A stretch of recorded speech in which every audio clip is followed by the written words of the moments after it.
The next circuit is full wave rectifier.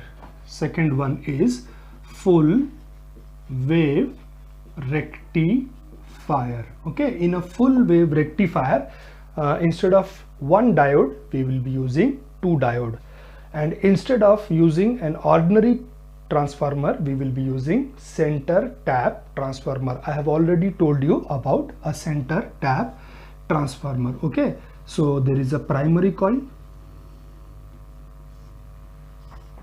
and there is secondary coil. Okay, so and the center of the transformer will be taken out and it will be grounded. So now we have converted into two secondaries, secondary 1 and secondary 2. Primary will remain as it is. Okay, input will we be applying to the primary. Okay, so input AC will be applied to the primary. This is your primary input P1, P2. Okay, I'll name it as sec1, sec2, that is secondary 1 and secondary 2, and this is the potential across the secondary. Okay, now as I said, instead of one PN junction diode, we will be using two PN junction diodes. Okay, now the purpose is what we have learned in half wave rectifier, that only one half cycle is rectified. Now the purpose is to rectify both the half cycles, positive as well as negative. So instead of one PN junction, we will have two PN junction. I'll call it as D1 and D2. Both are connected in series with a resistance across which output voltage taken. If the resistance across which the output voltage is taken is specified as RL. Okay, so this is the construction part of full wave rectifier. So basically that is what we have to do: draw the diagram, write the explanation during positive half cycle, during negative half cycle, and then we have to draw the waveforms. Okay, so the first one is, let us try to understand during positive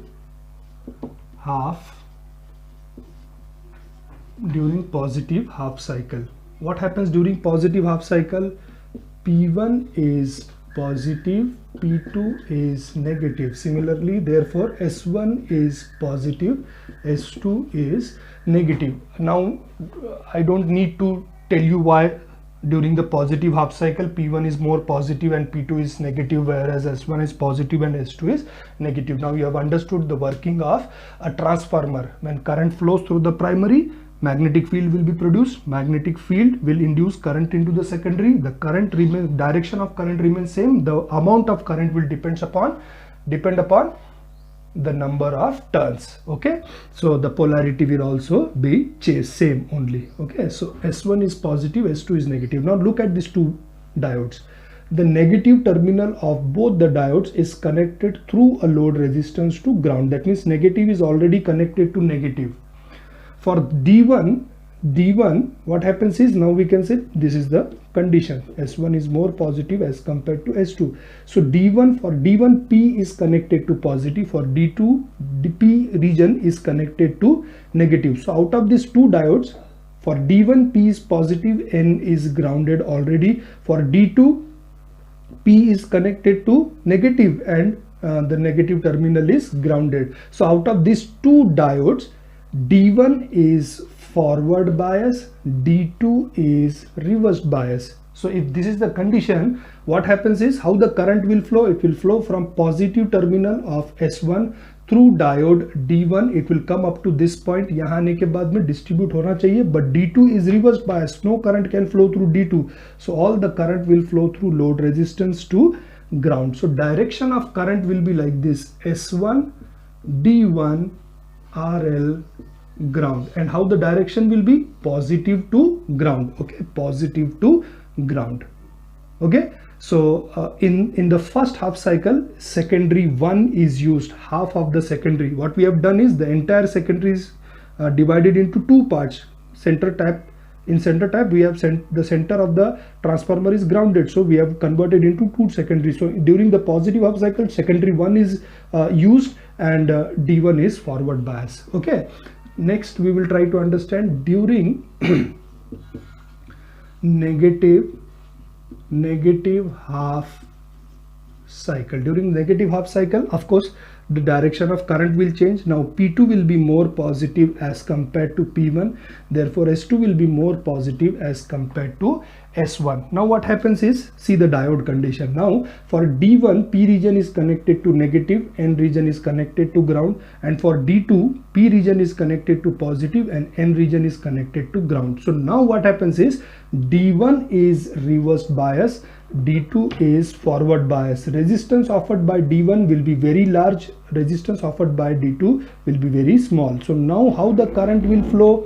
So current now will flow like this. See, it will start from the positive of S2, it will flow through diode D2. At this point it can bifurcate, but D2 is reverse bias, so no current will flow through, sorry, D1 is reverse bias, so no current will flow through D1, so all the current will flow through RL2, so ground. So during negative upcycle, P1 is negative, P2 is positive, therefore S1 is negative, S2 is positive, and the direction of current will be S2, D2, RL and ground. Now what you can see is, again the direction of current remains same, it is moving from positive to ground. So when you draw the waveform, what you can see is, you get the waveform like this. Okay, so this is the positive half cycle when D1 was forward bias, this is the negative half cycle when D2 was forward bias. Again this is a positive half cycle where D1 was forward bias. So in a full wave rectifier, both the waveforms are rectified, therefore it is called as full wave rectifier. So the disadvantage which was there in half wave rectifier is removed by designing a full wave rectifier. Now both the half cycles are rectified. Now see, what I have done is, I have kept the output waveform of half wave rectifier as it is, so that I make you understand the difference between the two waveforms. Of course, it is clearly visible that in a half wave rectifier only half of the input wave is rectified, the other half is clipped, whereas in full wave rectifier both the half cycles are rectified. There is one more visible difference between the two waveforms, and that is, see the amplitude. What you can see, the amplitude, because see there is the amplitude of the output waveform is less as compared to half wave rectifier, right? Amplitude of the full wave rectifier is less as compared to amplitude of half wave rectifier. Why it is so? Because it is very important that you understand that in a half wave rectifier we have used an ordinary transformer, so the entire secondary voltage was available at load resistance. And now in case of full wave rectifier, to rectify both the half cycles, what we have done is, we have divided the secondary into two, right? So during positive half cycle, the first secondary is available, during the negative half cycle, secondary 2 is available. What does that mean? That the amplitude will be now half as compared to half wave rectifier. So that is what I have shown, the amplitude is less as compared to half wave rectifier. So it has removed one disadvantage, but now it has, full wave rectifier has its own disadvantage, that the output potential or the output amplitude will be less. So in the next circuit, which is full wave bridge rectifier, we will try to remove both the disadvantage. That means both the half cycle should be rectified and the entire secondary voltage should be produced across the output. So that is what we will try to understand in full wave bridge rectifier. I hope you have understood full wave rectifier. This is the last topic under the heading of rectifier, the last circuit, which is full wave rectifier, and we will design this circuit to remove disadvantage of both half wave as well as full wave rectifier. Let us try to understand the construction of this full wave bridge rectifier. As I said, of course, power supply will always start with a transformer, primary winding and a secondary winding. Okay, so of course we will use, in this case, in a full wave bridge rectifier, we will use an ordinary transformer. Okay, so input AC will be applied to primary, positive half cycle, negative half cycle. This is P1, this is P2, this is S1, this is S2, and now in half wave rectifier we used one diode, in full wave rectifier we used two diodes, and now we will use four diode and we will construct it in a bridge form. Okay, so so this is the circuit diagram.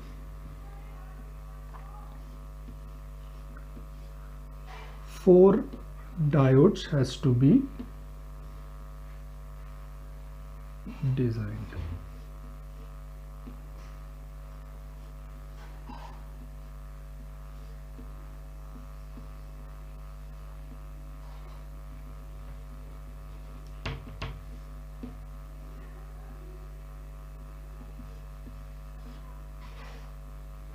So these are the four diodes. I'll name it as D1, D2, D3 and D4. Let this point I mention it as A, B, C and D. Okay, so we have the input from the secondary will be provided at terminal A and C, and the output will be taken across B and D, where I will connect a resistance across which I will take the output. So say this is RL, output load resistance.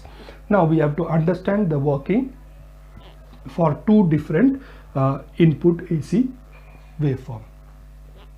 Now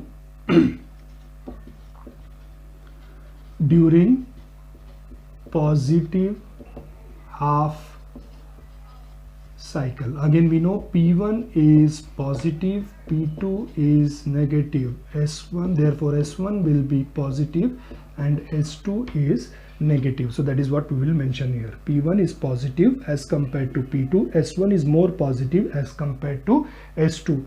Now just look at the diode and we have to understand which of the diodes are forward bias and which of the diodes are reverse bias. You just have to understand by this. For example, say this terminal S1 is positive. Now for D1 P is connected to positive and for D2 N is connected to positive. Of course, when P is connected to positive, diode is forward biased. N is connected to diode positive, it will be reverse bias. So D1 is forward bias, D2 is reverse bias. Similarly, now see this terminal minus this negative terminal D4, P is connected to negative and here N is connected to negative. That means D4 is reversed bias, D1 is forward bias.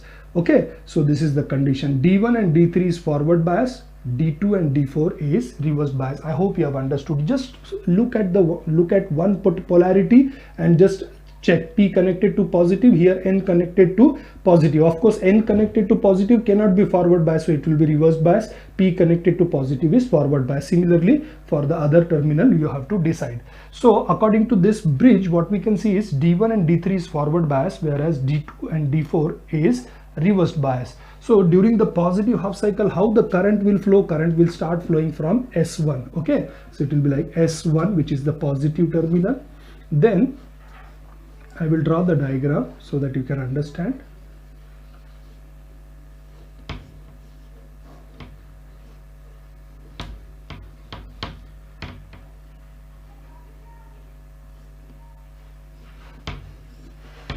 So during the positive half cycle, current will flow through S1. It will come up to point A. Now from A, it should bifurcate. But as D2 is reversed bias, all the current will flow through D1. So current will flow through D1, and then at this point at D, again there is a bifurcation. There is D4 and there is one branch which is going to the load resistance. So of course, as D4 is reverse bias, all the current will flow through terminal D through load resistance to terminal B. That means current will flow through the load resistance across which we are taking the output voltage. Okay, and then from point B, what happens is, again there are bifurcation, but D2 is reverse bias, so all the current will flow through D3, which is forward bias, and it will flow to S2, which is your negative terminal. So this is D1, this is D2. Now what you can see is between point S1 and S2, that is the polarity, you have now three things: diode, resistance, diode. What will be the voltage drop? If it is silicon, 0.7, because these are forward bias.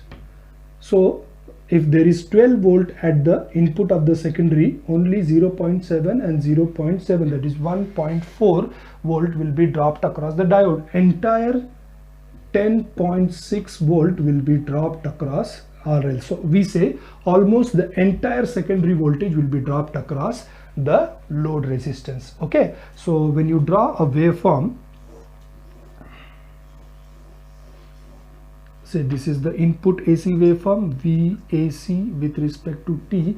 So during the positive half cycle, what you can see is during the positive half cycle, the entire secondary voltage appears across the output, where D1 and D3 is forward bias. Okay, D1 and D3 is forward bias. Now during the negative half cycle, okay, during negative half cycle, what happens now? Of course the polarity will change. During the negative half cycle, P2 will be more positive as compared to P1, S2 will be more positive as compared to S1. So now we will write that P1 is negative, P2 is positive, S1 is negative, S2 is positive. Okay, so how the current will flow now for that we need to understand the condition of the diodes. Okay, so let us again go back by the same method and try to understand what is the biasing of the diode.